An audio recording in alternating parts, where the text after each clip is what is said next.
J'ai longtemps habité sur une île entourée de 4 murs percés de fenêtres. J'ai longtemps attendu que le soleil fasse le tour de la pièce, fasse le tour de la terre. C'est que, enfermé, on n'entend pas les sursauts du monde. On n'entend plus ni les rumeurs, ni les cris, ni les pleurs, ni les grincements de dents. Il ne reste que le soleil de l'est à l'ouest tous les jours, les astres qui continuent leur révolution sans s'offusquer de rien, les nuits de repos,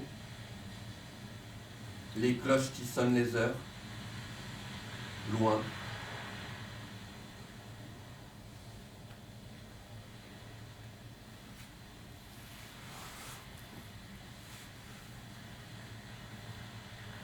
De mon île, j'essayais d'oublier le son des voitures et les cris des gens.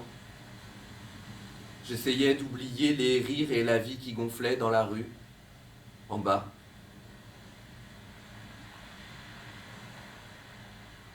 Je me souvenais du jour où j'avais compris pour la première fois que tous les visages que je croisais avaient une vie propre, une densité au moins égale à la mienne de passion, de vécu, de rêve, de volonté, d'échec et de réussite. Je me souvenais du vertige que cela m'avait procuré alors. Je n'avais pas réussi à comprendre comment une si petite planète pouvait ne pas s'effondrer sous la pression de toutes ces vies. Je me rendrai compte plus tard, bien plus tard quand elle me le dira, que j'étais trop plein d'orgueil de croire que la Terre pouvait s'effondrer sous notre tout petit poids d'étincelles. Mais à ce moment de l'histoire, de mon île, j'essayais d'oublier le son des voitures et les cris des gens. J'essayais d'oublier les rires et la vie qui gonflait dans la rue, en bas.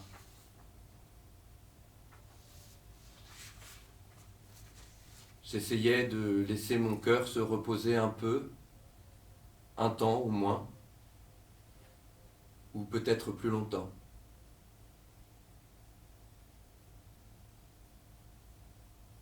J'étais seul, au milieu de mon île entourée de grandes eaux impénétrables, dans le confort des draps et le froid de l'hiver qui ne s'arrêterait peut-être jamais.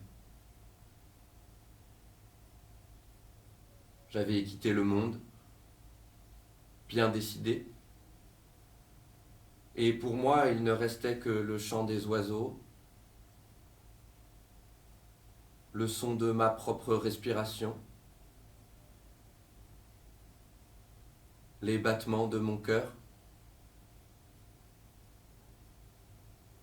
le froissement des tissus, les cornes de brume des bateaux qui naviguaient en eau trouble,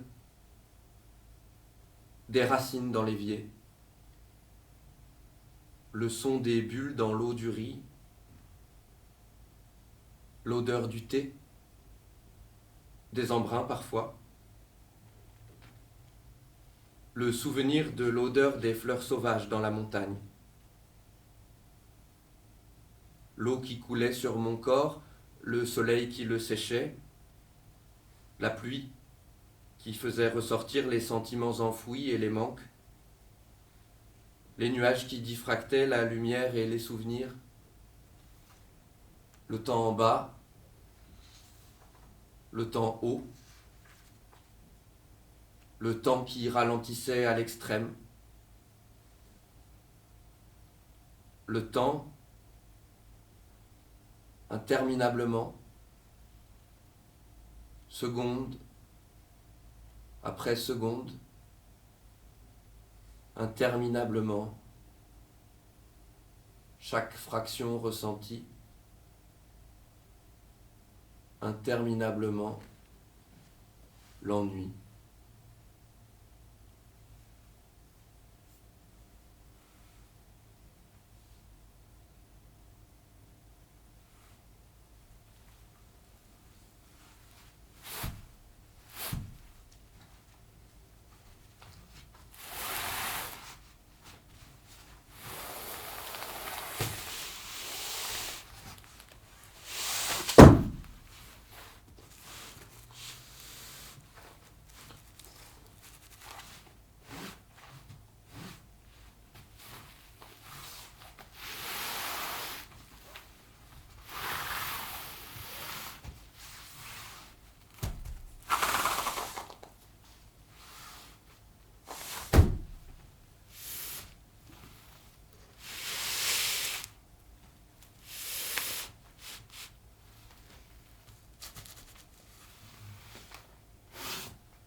Elle me disait que l'ennui était peut-être le vrai goût de la vie, la saveur réelle du passage du temps. Elle regardait les moineaux qui ne faisaient que manger, attendre et dormir sans cérémonie. Elle me disait qu'il n'y avait peut-être que ça à faire finalement, manger, attendre et dormir sans cérémonie, que tout le reste n'était qu'un passe-temps, une façon de se divertir pour oublier l'absurdité et la cruauté du temps qui passe. Elle me disait, le monde des passe-temps a créé plus d'absurdité que la vie et la mort elle-même. À force d'essayer d'oublier, on est si bien parvenu à tuer l'ennui qu'on a réussi à effacer la présence même du temps. Et les questions humaines en ont oublié la simplicité de la chose même. Naître un beau matin, respirer le temps et mourir un beau soir. Elle riait. Elle était comme ça, sûre d'elle, sûre de tout, et elle avait sans doute raison. Moi, j'étais paralysé parce que je n'avais de plaisir à aucun autre passe-temps qu'à celui de le laisser passer, justement. Et je me demandais comment respirer dans l'absurdité d'un monde qui avait caché son angoisse première derrière sa négation. C'était pour ça que j'avais décidé de faire la seule chose qui me semblait vivable, effectuer une retraite stratégique dans un monde qui me permettait de contempler le temps qui, pour la première fois de ma vie, était devenu un bon ami, un allié que je savourais comme le lait et le miel, et dont la seule compagnie me comblait. Je vivais sur mon île, entouré de 4 murs, et dans le néant profond qui la cernait, je ne voyais plus ni la médiocrité, ni la cruauté, ni l'absurdité, ni la violence. Les vagues étaient contenues, bien contenues derrière mes digues qui semblaient ne pas être prêtes à se fissurer. Elle riait.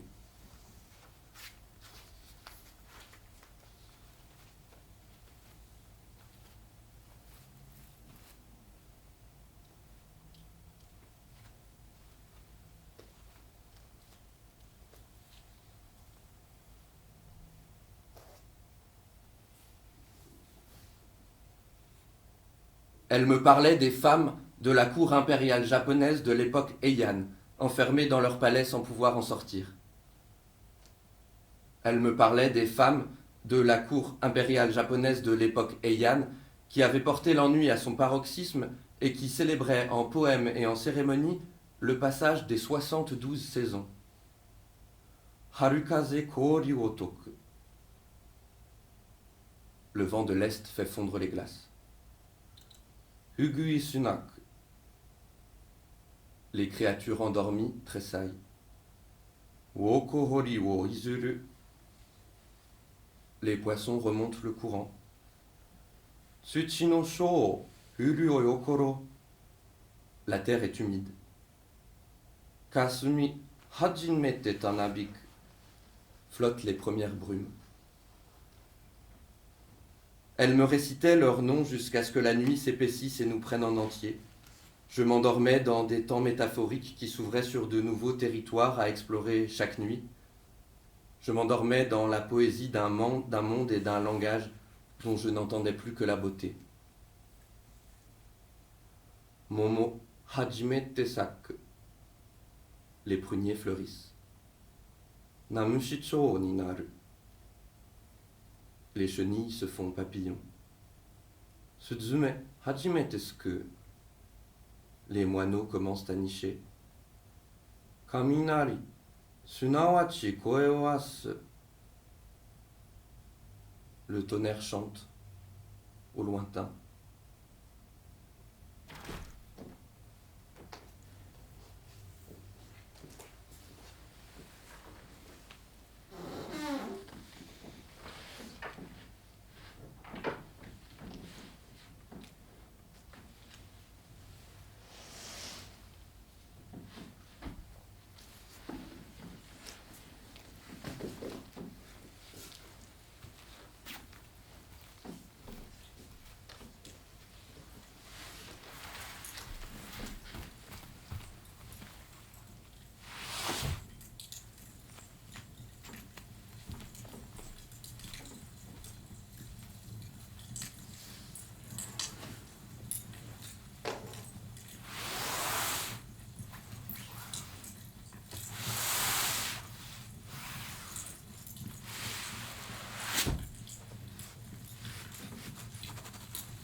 souvenir de l'odeur des fleurs sauvages dans la montagne?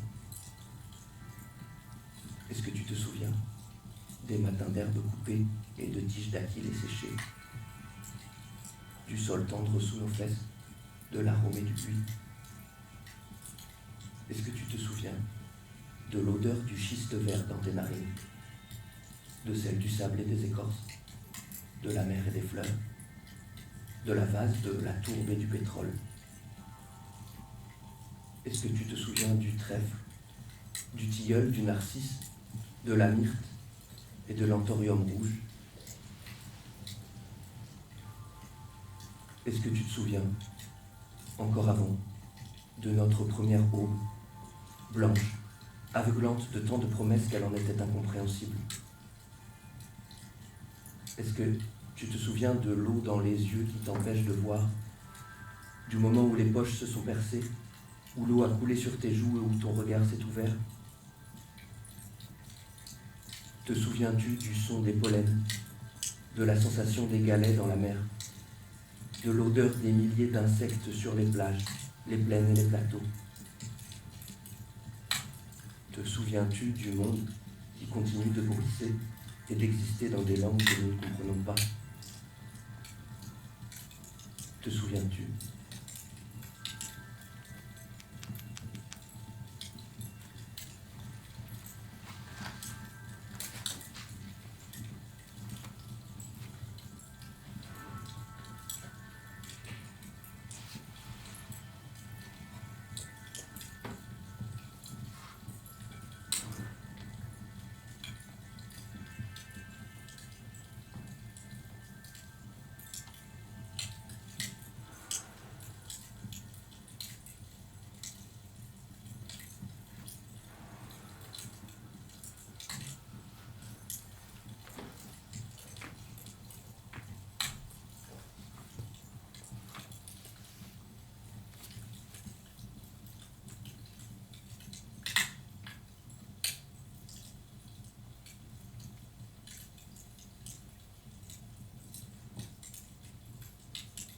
J'ai longtemps vécu sur mon île, vers laquelle elle était la seule voyageuse à prendre le ferry. Elle arrivait tard le soir, par ce qui devait être le dernier bateau. Je ne l'attendais jamais, j'aimais ses brusques apparitions. Elle arrivait sans rien dire, les mains vides et le sourire aux lèvres. Et on se retrouvait vite à boire quelques boîtes de bière sur le parquet de ma toute petite chambre, coincée entre le frigo et les piles des livres que je ne lisais plus. Souvent, l'entre-nous n'était fait que de silences que nous ne cherchions pas à remplir. On se regardait, on se souriait, beaucoup. C'était tout. Au bout d'un moment, c'était toujours elle qui finissait par parler. Je me contentais d'écouter et de faire pénétrer les mots au fond de chacune de mes cellules. Elle me disait alors que j'aurais au moins pu lui donner des nouvelles des moineaux, des corbeaux, du soleil et de la lune, de la pluie et des nuages. Que je pourrais au moins lui raconter l'histoire de chaque grain de riz, de chaque feuille de thé, du goût des embruns et des souvenirs. Mais je ne connaissais plus aucune de leurs langues. Je ne connaissais plus que la lente pulsation du temps, ou plutôt que l'étirement d'un temps éternellement présent.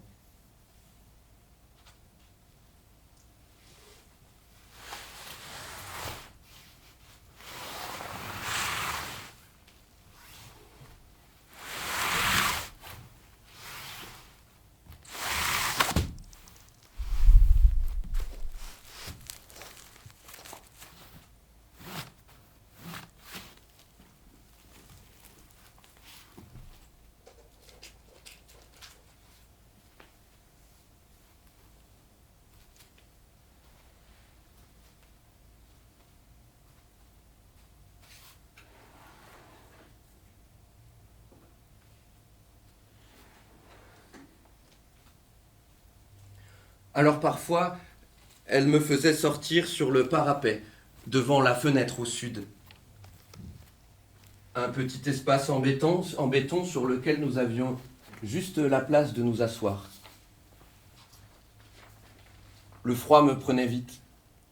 Les sons du monde me faisaient tourner la tête tout aussi vite. Mes doigts s'engourdissaient, mais elle ne faisait rien pour lutter. Elle se laissait prendre en entier par l'hiver et par le monde, sans que rien ne semble la gêner. Elle devait être capable, comme les ascètes du Tibet, de réchauffer son corps à sa propre source. Elle devait être capable, comme la majorité de nos semblables, de se mouvoir dans le monde sans que le monde ne s'accroche à elle. Moi, je n'arrivais toujours pas à comprendre. Dans mon brasero, les cendres restaient froides, et le monde continuait de me faire tomber à la renverse. Nous restions dans le froid. J'en profitais pour fumer une cigarette ou deux. Ce passe-temps-là ne m'était pas encore complètement étranger. Elle soufflait, et elle me disait qu'à force de me voir, elle avait compris qu'elle s'était trompée, que je me trompais, que l'ennui était peut-être le goût du temps qui passe, mais que ça n'avait rien à voir avec l'odeur de la vie.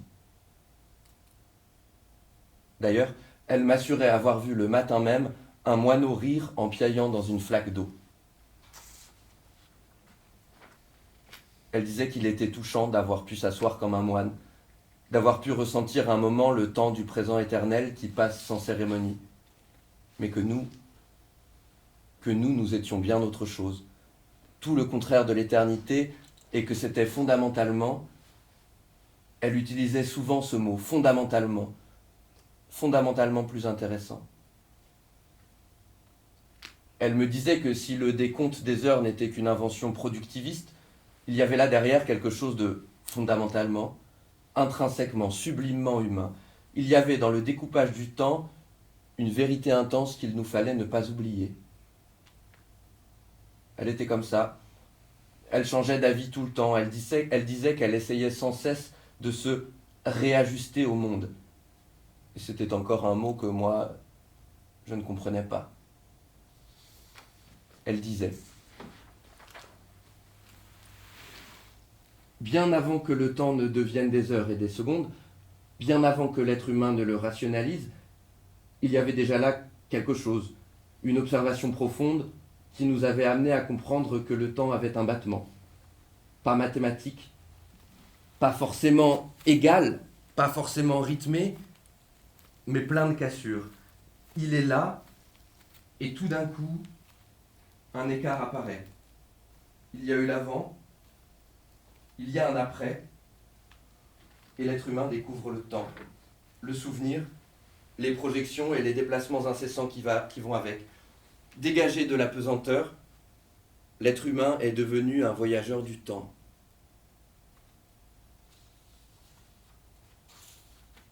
Elle se taisait,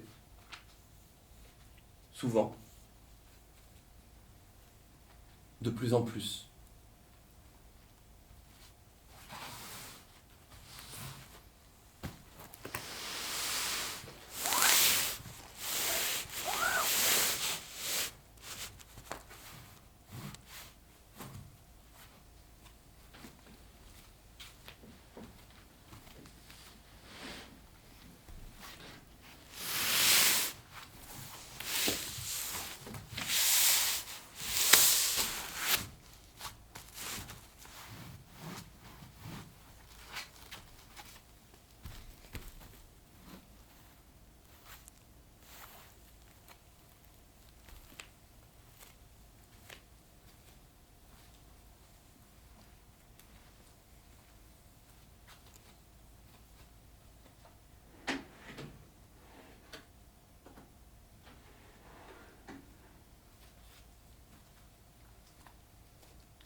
Elle riait. Elle me disait que j'avais de la chance, qu'heureusement pour moi, je n'étais pas une femme de la cour impériale japonaise de l'époque Heian, et que par conséquent, je n'avais pas besoin de porter l'ennui à son paroxysme. Elle disait que j'avais tout le monde à explorer, celui du temps, mais aussi celui de l'espace, et que pour moi, les 72 saisons pouvaient être encore multipliées par 12. Rosoku ga tsuku, buryo ga kieru. Les bougies s'allument, tombe l'ennui. Mizu tamari ni, tsuzume wa warau. Dans les flaques rigolent les moineaux. Hajimete haru, yokubo ga nuku. Premier printemps, les désirs résonnent. Elle me disait que d'ailleurs, c'était dommage que je ne reste qu'un point fixe sur une planète qui tournait sur elle-même à 1600 km à l'heure et qui traversait l'espace à 107 000 de ces mêmes kilomètres en une même heure. Elle disait que c'était dommage d'effacer mon pouvoir d'être humain simplement parce que j'avais peur de me perdre dedans et de ne plus savoir retrouver le chemin du présent. Elle récitait le nom des nouvelles saisons qu'elle inventait. Kokoro ni chōshin ga tsuku. Les lanternes s'allument dans les cœurs.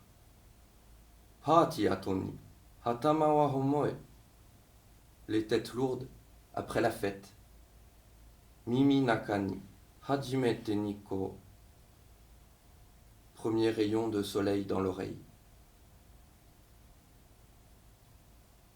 Je rentrais dans la chaleur des draps et je m'endormais encore au son des mots d'une autre langue. Le lendemain matin, elle était toujours partie et je n'ai pas le souvenir d'avoir senti ne serait-ce qu'une fois son souffle sur ma peau.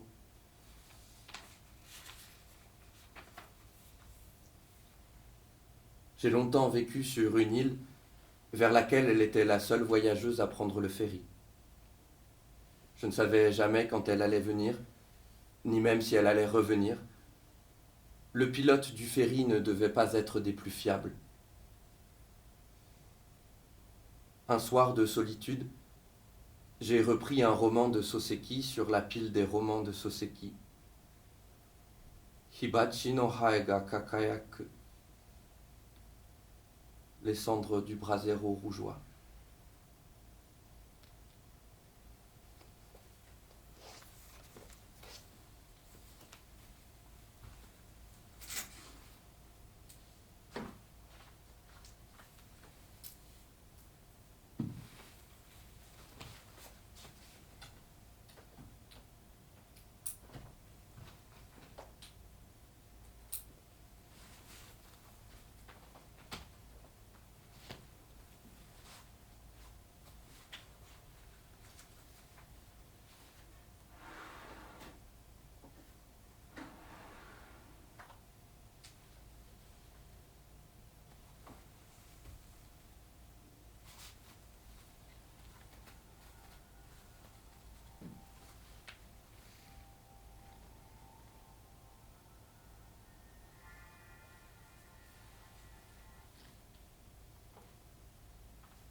Une fissure apparaît, quelque part dans ton monde.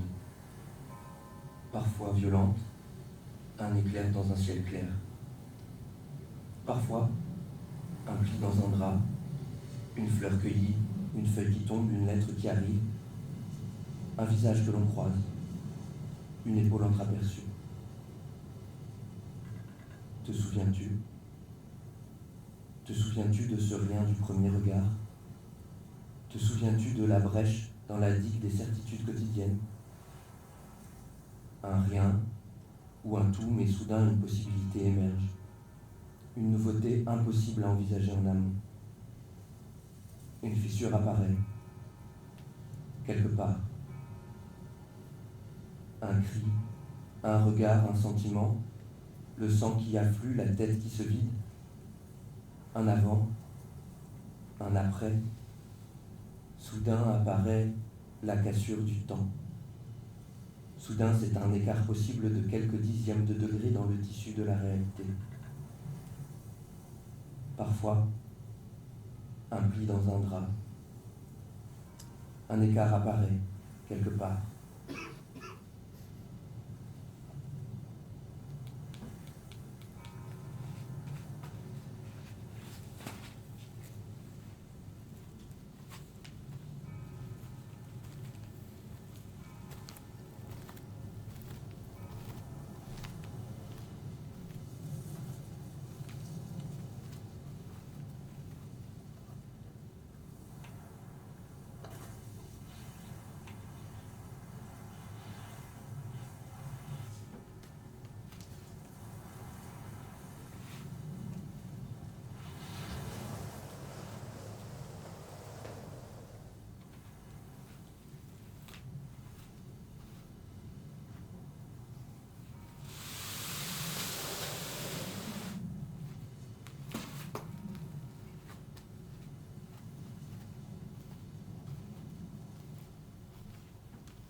L'hiver n'en finissait plus.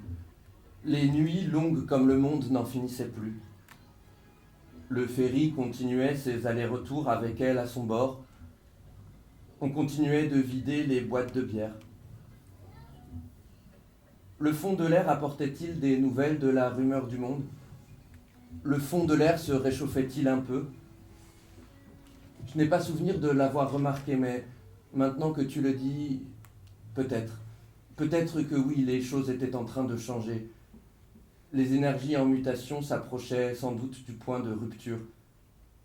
Et les sons du monde me revenaient de loin quand je tendais l'oreille. Ce qu'elle faisait quand elle n'était pas là, je dois t'avouer que je n'en ai jamais eu la moindre idée. Quand je l'interrogeais, elle disait que ça n'avait aucune espèce d'importance, que la seule chose qui devait faire sens pour nous, c'était le temps que nous partagions, puisque nous étions des trajectoires, et pas des points. Elle m'expliquait. L'univers entier change à chaque instant. Les révolutions des astres continuent, encore et encore. Les calculs des forces là-haut changent chaque seconde, chaque moment, chaque battement. Les soleils crament leurs calories jusqu'à l'effondrement, pendant que nos cellules se sacrifient sans arrêt pour notre survie. Les êtres humains sont de drôles d'oiseaux, à penser que dans tout ce mouvement, dans tout ce magma d'énergie, de force et d'attraction, on puisse avoir l'orgueil de rester des points fixes, des références autour desquelles tout devrait tourner. Elle disait qu'il était plus intéressant. Elle utilisait toujours le mot japonais omoshiroi qui veut dire en même temps intéressant et drôle. Elle disait qu'il était omoshiroi d'essayer de mener sa barque dans les méandres d'un univers plutôt que d'attendre que les planètes s'alignent. Tu sais bien que souvent, elles ne s'alignent jamais. Je commençais à comprendre ces ajustements au monde.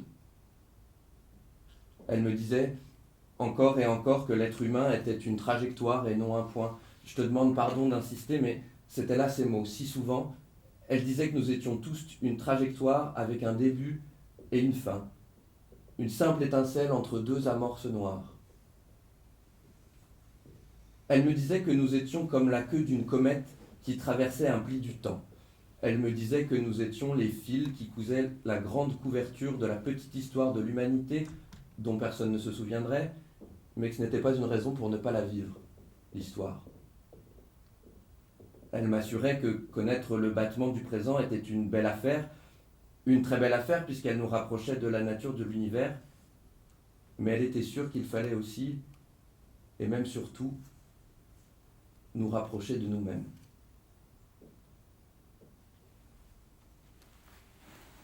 Elle se taisait. Elle pleurait presque quand elle disait qu'elle pensait à celles qui allaient vivre leur vie sans jamais se rencontrer. Elle me disait que la vraie injustice n'était pas dans le passage du temps, ni même dans la mort, mais dans la possibilité que nous avions, ou non, de nous rencontrer nous-mêmes un jour au bord du chemin, sur un carrefour, ou même sur une île. Elle me souriait.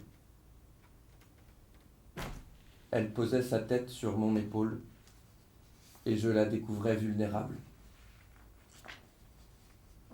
Les digues de mon île tremblaient de toute leur surface lors de ces moments-là. Les certitudes acquises dans le retrait et l'ennui ne me semblaient plus si fortes. Tu vois, sa vulnérabilité me ramenait à la mienne. Alors, elle me disait qu'un jour il allait bien falloir pousser le cri fondamental, retrouver le monde et l'indignation qui va avec. Elle me disait qu'un jour, il faudrait crier le désamour et l'amour et faire en sorte que tout advienne.